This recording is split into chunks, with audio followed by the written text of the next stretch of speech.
Welcome back to your spiritual sports segment on Rhema Gospel Radio. I'm CJ. For round 2 of your NFL scores, the Minnesota Vikings managed to get by the Washington Redskins 33-26. Cam Newton of the Carolina Panthers accounted for 4 touchdowns as they literally spanked the Tampa Bay Bucks 48-16. The Baltimore Ravens flew past the Cleveland Browns 20-14, while the Detroit Lions clobbered the San Diego Chargers 38-10. The Dallas Cowboys avoided the shutout against the Philadelphia Eagles, but lost the game 20-7. The San Francisco 49ers won an ugly game against the Seattle Seahawks 19-17, and the Pittsburgh Steelers shut out the St. Louis Rams 27-0. In sporting news, the National Football League continues to try to get a handle on concussions. NFL players see it a little differently and are doing their best to hide it. In a report released by the Associated Press in the past 2 weeks concerning head injuries, the AP interviewed 44 players and 23 stated they would try to conceal the possibility of a concussion if it meant staying in the game they love.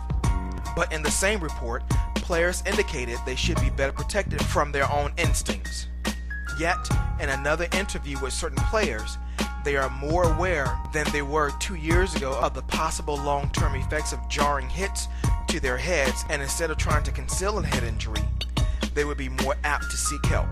In fact, when asked if he would play through a concussion rather than take himself out of the game, Jacksonville Jaguars running back Maurice Jones-Drew stated he would hide it and stated, quote, "The bottom line is, you have to be able to put food on the table. No one's going to sign or want a guy who can't stay healthy," end quote. Jones went on to say that he may have trouble walking someday, but it's what he and other guys sign up for, and said, quote, "Injuries are part of the game, and if you don't want to get hit, then you shouldn't be playing," end quote. So as the NFL continues to do all that they can to protect the players from such concussions, the players also need to protect themselves. After being drafted into the National Basketball Association in 1996 and played well over 1,200 games in the regular season and in the playoffs, 5-time NBA champion Kobe Bryant has experienced his share of injuries, but continues to play at a high level. During the long off-season, Bryant traveled to Germany twice to have an experimental and growing in popularity treatment performed on his right knee to expedite the healing process. The procedure consists of centrifuging the patient's blood to isolate platelets and growth factors and is called platelet-rich plasma therapy.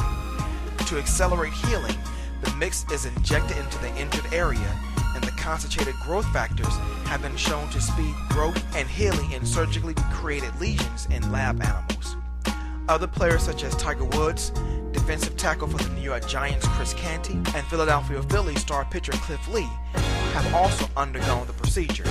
If the LA Lakers can ride Bryant's back and his knees to another championship, we will know for sure that the procedure worked.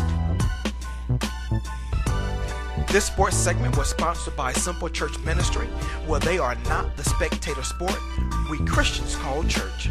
For more information on their philosophies and inner workings, please visit their website at simplechurchministry.org. To have your company sponsor a sports segment, please email me at cjsports, that's CEEJAY, sports, for more information. Be sure to catch me on Twitter and YouTube at CJ Sports, and make sure you download the brand new Rhema Gospel Radio app on your Android phone so you can have Rhema on the go. Stay tuned for more updates in your next spiritual sports segment, where we sprinkle a little spirituality in your sports. I'm CJ. Be blessed and have a majestic Monday.